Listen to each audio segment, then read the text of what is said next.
Yo, what's up guys? Welcome back to the channel. In today's video, we're going to talk about how to use Cleo's financial health checkup feature.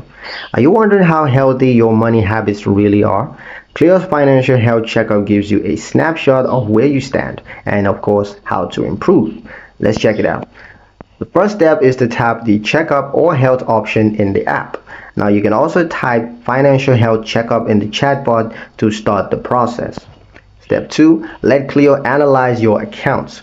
Cleo scans your linked bank accounts, recent transactions, and balances to generate a financial overview. Step 3. Review your score or grade. Your financial health is rated across key areas like spending, savings, bills, income, and overall budget discipline.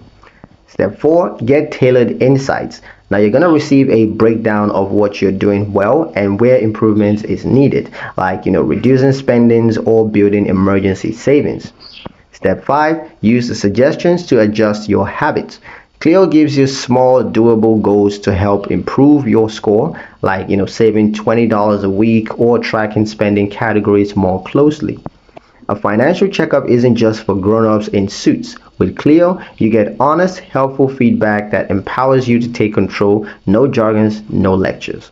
That's pretty much it for the video, guys. Hope you liked it. Hope you found the information here useful enough. If you did, like the video, comment down below, let me know what you thought. Share the video with your friends and subscribe to the channel if you haven't done so already, and we'll see you in the next one.